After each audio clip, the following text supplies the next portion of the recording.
ఏదైతే నిన్న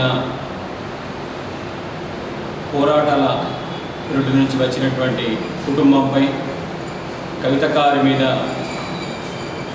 చేసినటువంటి వ్యాఖ్యలు ఖండిస్తూ తెలంగాణ జాగృతి నిజామాబాద్ శాఖ ఆధ్వర్యంలో ఈరోజు ఖండిస్తూ ఉన్నాము.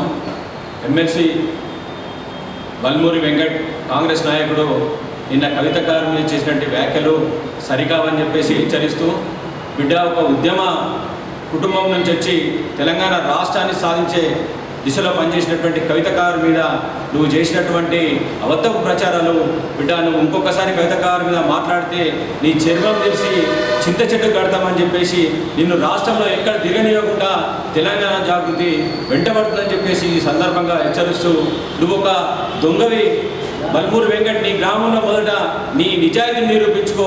మరి అక్కడ నువ్వు ఏదైతే ఎస్సీల భూములను కబ్జా చేసింది వాస్తవం కాదా అని చెప్పేసి మేము అడుగుతా ఉన్నాము. మల్యాల మండలం మానాల గ్రామంలో దళితుల భూములను లాక్కున్నది వాస్తవం కాదని అడుగుతున్నాం. ఎదురొస్తే బస్సుల్లో నీ ఎన్ఎస్సీఐ గుండాలను తీసుకొచ్చి మరి మానాల గ్రామంలో దించింది వాస్తవం కాదా అని చెప్పేసి ఈరోజు మేము అడుగుతా ఉన్నాం. మానాల శివార్లో నీ ఫామ్ హౌస్లో మరి ఫామ్ హౌస్ వేదిక చేసుకొని రాజకీయ సెటిల్మెంట్లు చేస్తున్నది వాస్తవం కాదా అని అడుగుతున్నాం. మా భూమిని మాకు ఇవ్వండి అని చెప్పేసి తిరగబడి పంచాయతీ పెడితే జగిత్యాల జంపింగ్ ఎమ్మెల్యేతోని మరి సంప్రదింపులు చేసి మరి బేరసారానికి వచ్చింది వాస్తవం కాదా అని చెప్పి అడుగుతున్నాం.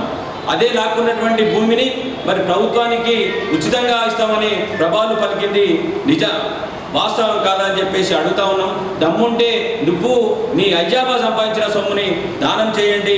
పేదోళ్ళ పుట్టగొట్టి తీసుకున్న భూమిని మరి దానం చేస్తామంటే ఊరుకోవడానికి ఇక్కడ ఎవరు లేరు.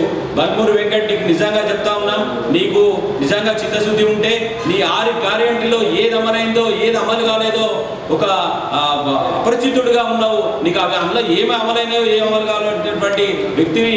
ఎందుకంటే నువ్వు ఒక గ్రామ పంచాయతీ వార్డు మెంబర్ సరిపోయినటువంటి వ్యక్తివి.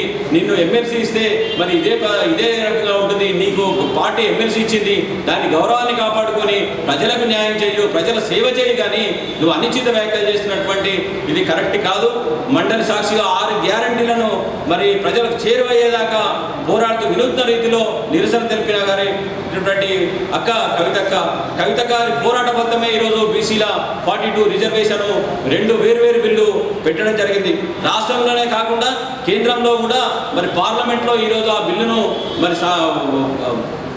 ప్రవేశపెట్టాలని చెప్పేసి మరి ప్రవేశపెట్టే వరకు కూడా పోరాడాల్సిన బాధ్యత కాంగ్రెస్ పార్టీ పైనే ఉంది. లేదంటే మీతో చేత కాకపోతే అక్కడ కూడా మెడల్ వచ్చి తీసుకొచ్చే 42% రిజర్వేషన్ తీసుకొచ్చే సత్తా ఉన్నటువంటి కవితకారి మీద నువ్వు ఇలాంటి వ్యాఖ్యలు చేయడం అనేది సరికాదు. ఇవన్నీ మాట్లాడుతూ కాంగ్రెస్ వైఫల్యాలను ఎండగడుతూ కవితక్క గారిని ఏదైతే కాంగ్రెస్ ప్రభుత్వము నాయకులు ప్రజలు చూస్తూ ఉన్నారు, వీళ్ళు ఎటువంటి మరి పాలన చేస్తూ ఉన్నారని చూస్తూ ఉన్నారు. ఆ తరుణంలో కవితక్క గారు నిలదీసినందుకు మరి కవితక్క గారి మీద ఏదో ఒకటి మాట్లాడాలి, ఏదో ఒకటి చేయాలని చెప్పేసి నిన్న బల్మూరి వెంకటి మాట్లాడినటువంటి సందర్భం. నిజంగా చెప్తా ఉన్న బల్మూరి వెంకట్, నువ్వు నీ స్థాయి కవితక్కతో మాట్లాడే స్థాయి కాదు.